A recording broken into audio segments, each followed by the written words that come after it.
اب اس کے ذہن میں بیٹھ گیا، بچے کے ذہن میں، کہ سب سے خطرناک چیز انسان ہے، تو یقیناً وہ سب سے بڑی بھی ہوگی، سب سے دیکھنے میں بھی خطرناک ہوگی۔ جب اس نے چلنا پھرنا شروع کر دیا، اپنی مرضی سے آزادی سے گھومنے لگا، تو ایک دن نکل پڑا حضرت انسان کی تلاش میں۔ تو چلتے چلتے چلتے آگے جانے کے بعد اسے ایک بکری نظر آئی۔ اس نے کہا یہ مجھ سے بڑی ہے، شاید یہ انسان ہے۔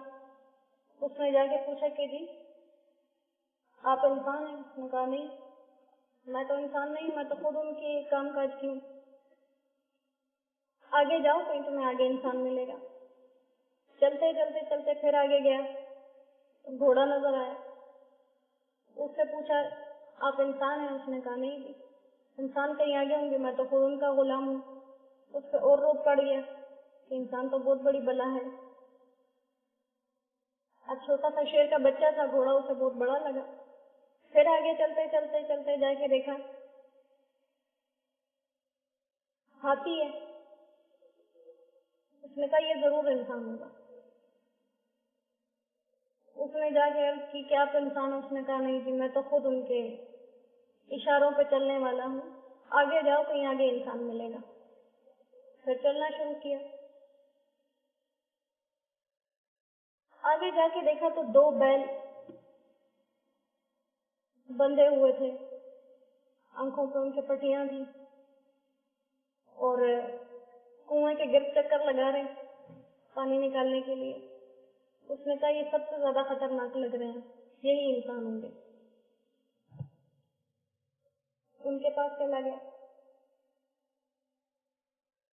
ان سے بھی جا کے یہی سوال پوچھا کہ آپ انسان ہیں؟ اس نے کہا نہیں جی، ہم تو خود اس کے لاٹھی کے اشارے پہ بھاگ رہے ہیں، وہ جو دور کھیت میں بیٹھا ہوا ہے پلی پہ، یہ انسان ہے۔ اس نے جب دیکھا کافی حیران ہوا، بیل بڑے بڑے تھے، انسان بالکل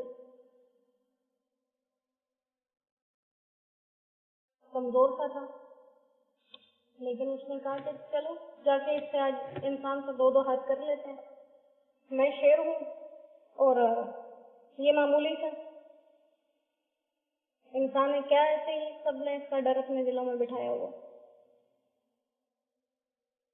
انسان نے جب دیکھا تو شیر اس کی طرف آ رہا، ڈر بھی گیا تھوڑا سا، بیٹھا رہا اپنی جگہ پہ۔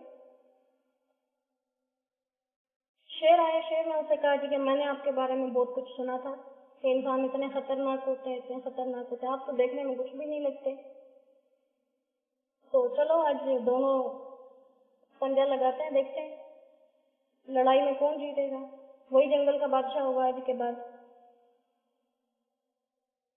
اس انسان نے کہا کہ ٹھیک ہے، لڑ تو لیں گے ہم دونوں، لیکن جب ہم میں سے کوئی جیتے گا تو فیصلہ کون کرے گا کہ یہ جیتا اور یہ ہارا؟ فیصلے کے لیے کسی کو ہونا چاہیے۔ تو شیر نے کہا کہ جی واقعی یہ تو صحیح بات ہے، فیصلے کے لیے کسی کو ہونا چاہیے۔ اس کسان نے شیر سے کہا کہ تم یہیں کھڑے ہو جاؤ، میں کسی کو فیصلہ کرنے کے لیے بلا کے لاتا ہوں۔ اس شیر نے کہا ٹھیک ہے، وہ انسان 1-2 قدم چلا، پھر واپس آ گیا۔ پھر اس نے کہا کہ تمہارا کیا بھروسہ، میں کسی کو لینے جاؤں تم یہاں سے بھاگ جاؤ، پہلے ایسا کرتا ہوں میں تمہیں رسی سے یہاں باندھ دیتا ہوں۔ تو یہاں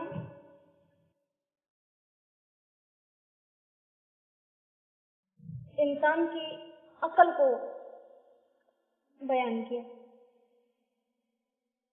اس کو رسی سے باندھا، اور جب رسی سے خوب باندھ لیا تو پھر کسان نے اپنی لاٹھی اٹھا لی اور خوب مرمت کی شیر کی۔ تو وہ شیر نے کہا کہ واقعی میری ماں نے صحیح کہا تھا کہ انسان سے بچ کے رہنا۔ تو یہاں اللہ وہی فرما رہے ہیں کہ یہ اتنے بڑے بڑے جانور ہیں جن کی اللہ سبحانہ و تعالیٰ نے باغ دوڑ انسان کے ہاتھ میں دے دی ہے۔ پھر اس کے بعد انسان کی ایک اور بے وقوفی کا ذکر کیا گیا کہ جو لوگ اللہ کے سوا دوسری چیزوں کو اپنا معبود سمجھتے ہیں، اپنا مددگار سمجھتے ہیں، کہ شاید وہ ان کی کوئی مدد کر سکیں، تو کہا اللہ کے سوا مدد کوئی نہیں کر سکے گا کسی کی، بلکہ الٹا وہی ان کی فوج کی صورت میں حاضر کیے جائیں گے۔ اب فوج کی صورت میں حاضر کیے جائیں گے، اس کے دو مطلب ہیں۔ ایک تو یہ کہ جن کو دنیا میں معبود بنایا ہوا تھا، جب قیامت میں اللہ ان سے پوچھیں گے کہ کیا تم نے ان سے کہا تھا کہ ہماری عبادت کرو، تو وہ چیز خود ان کے خلاف گواہی دے گی کہ نہیں، ہم نے تو ان سے نہیں کہا تھا۔ اور دوسری بات یہ اس کے بارے میں کہی جاتی ہے کہ جن چیزوں کی یہ اللہ کے سوا عبادت کرتے تھے، ہونا تو یہ چاہیے تھا کہ وہ ان کی مدد کریں، لیکن ہو کیا رہا ہے دنیا میں بھی اور آخرت میں بھی، کہ بجائے کہ معبود ان کی حفاظت کریں، یہ خود اپنے معبود کی حفاظت کرتے رہتے ہیں، دنیا میں بھی اور آخرت میں بھی یہ ان کی جو ہے وہ ان کی طرف سے صفائیاں پیش کریں گے۔